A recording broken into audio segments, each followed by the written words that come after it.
Today, as we celebrate the 128th commemoration of the Philippine independence, we honor the freedom our ancestors fought for by continuing to build stronger, more transparent communities. True independence thrives where there is progress, and today we witnessed that progress firsthand through the ceremonial turnover of our lead wall as a project proudly granted through the Seal of Good Local Governance Incentive Fund. To share his insights for today's milestone, we are honored to have the very leader guiding local governance and development in our province. Our keynote speaker is a true son of Eastern Visayas. He earned his Bachelor of Science in Business Management from the University of the Philippines Tacloban College and his Bachelor of Laws from the Divine Word University. His journey with the DILG is a masterclass in dedication.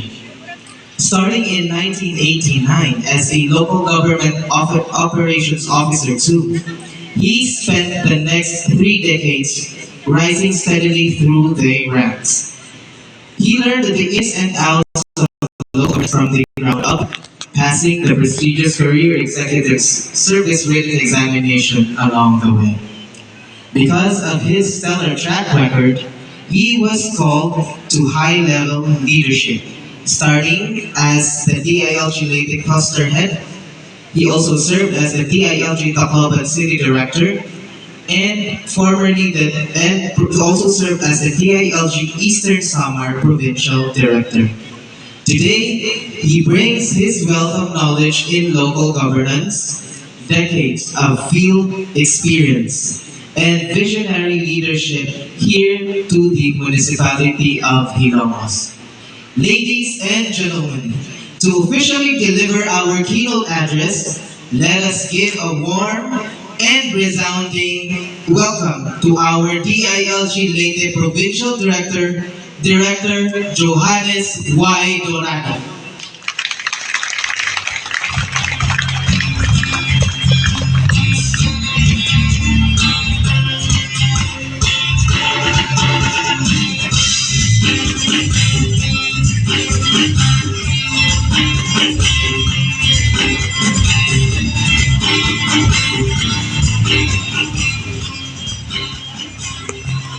Mayong buntag sa ating mga Tagailogos. Yeah, it's good to be back. First of all, I would like to greet our municipal officials, headed by our municipal mayor, Honorable Manuel Villahermosa, sir.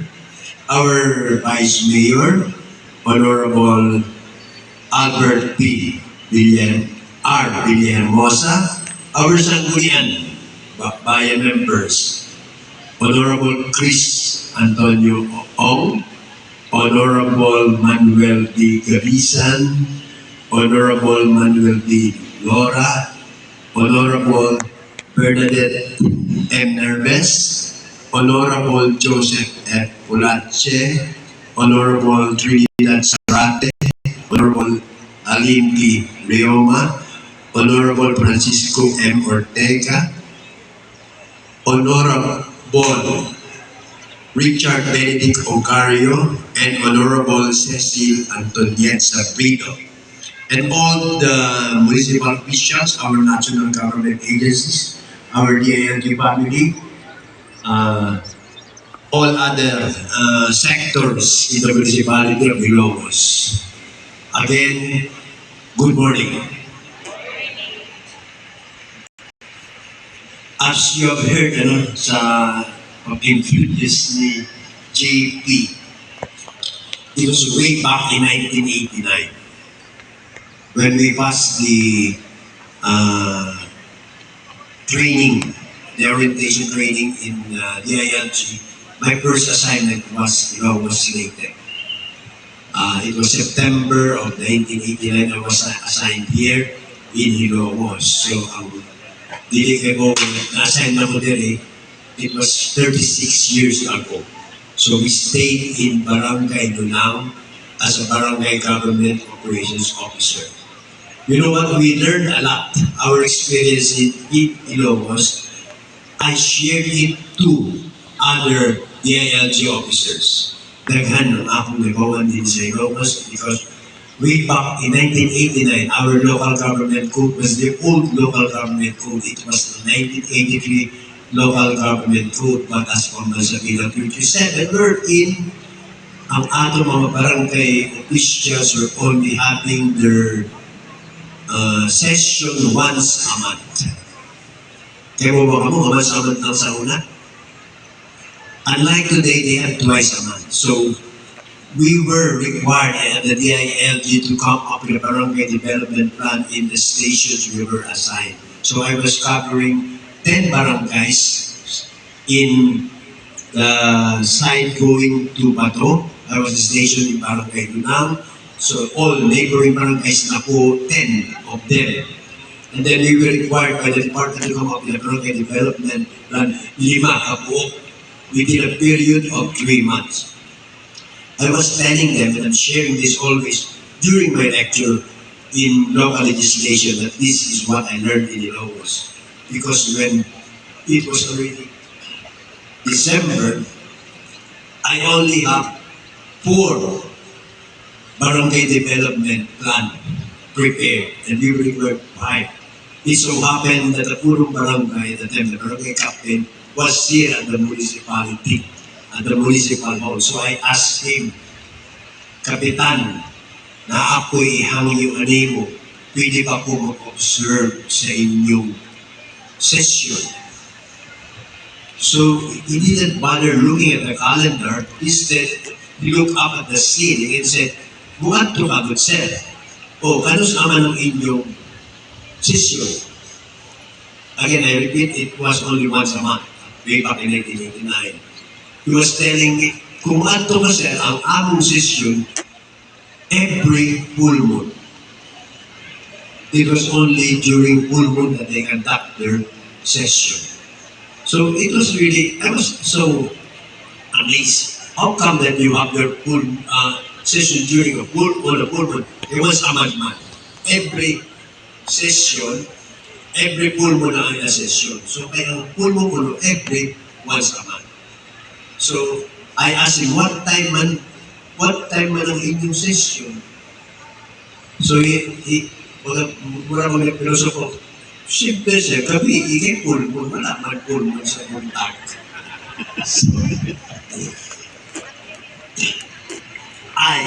I asked my partner, my bali-bali kami, at the time we were in a bali-bali system, that we will be visiting the barangay. So we have to observe the session.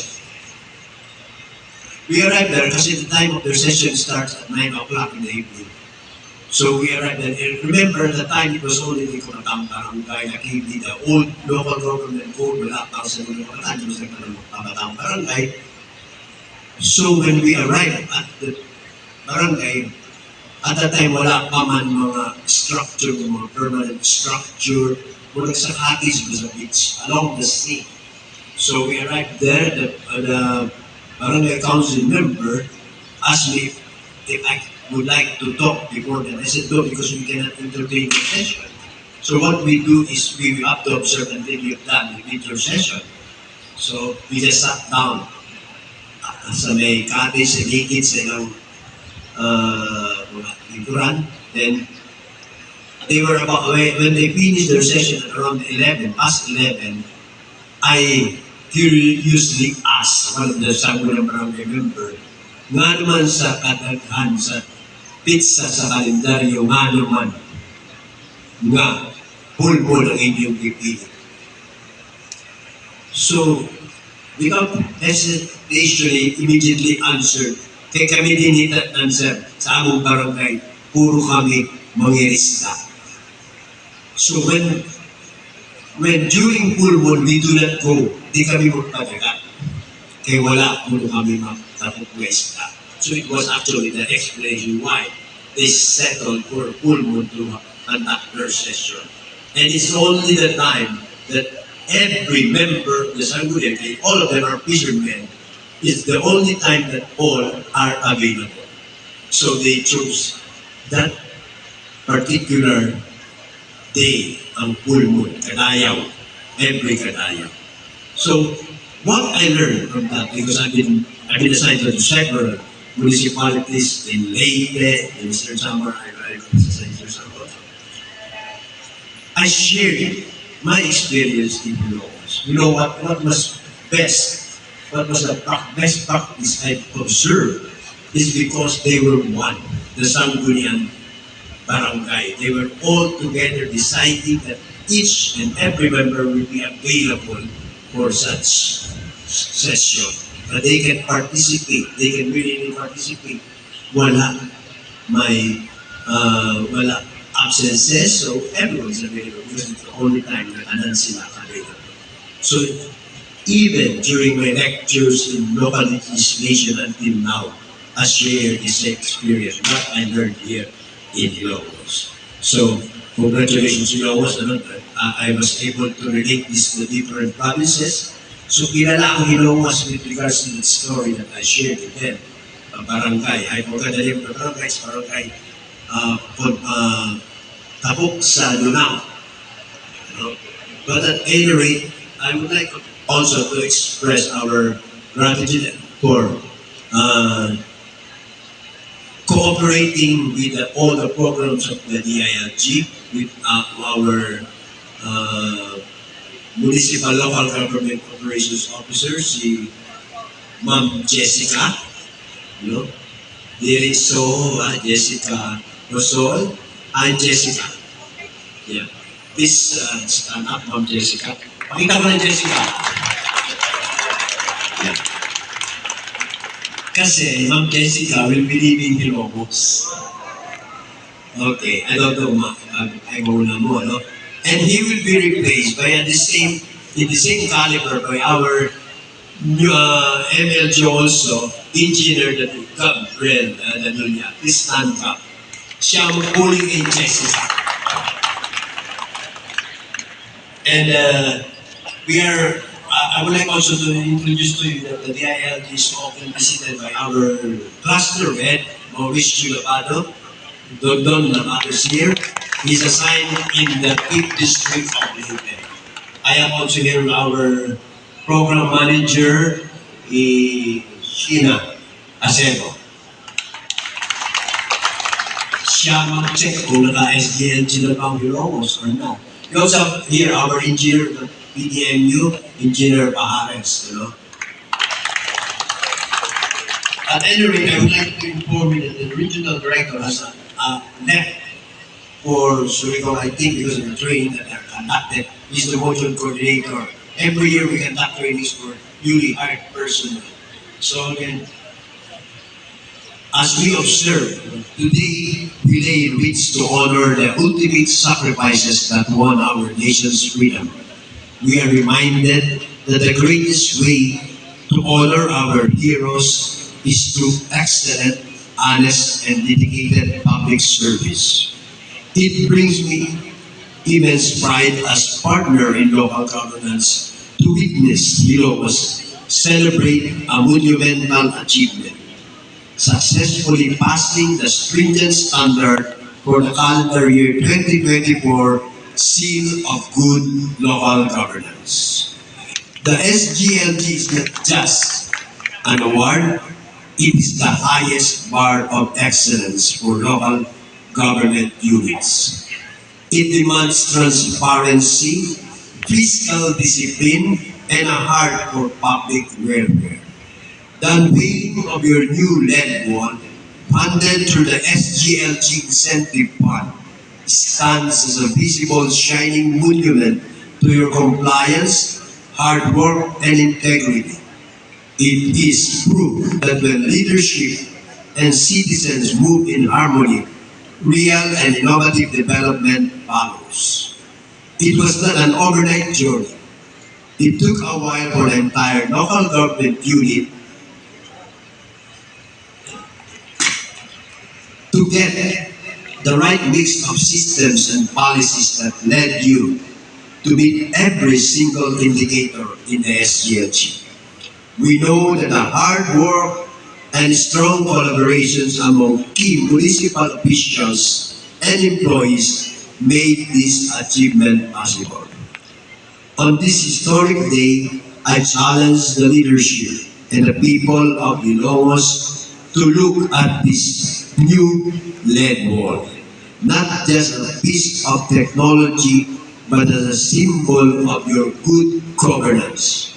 Let it remind you of what you can achieve when you raise the banner of accountability high. May this milestone ignite a renewed commitment to keep Ilongos a beacon of good local governance and progressive growth in the province of Leyte. For the year 2026, the performance of the local government unit shows the continued efforts to sustain the remarkable achievements. The DILG stands firmly with you as you continue your journey toward excellence. Congratulations, Ilongos. Congratulations to all of you, and good luck.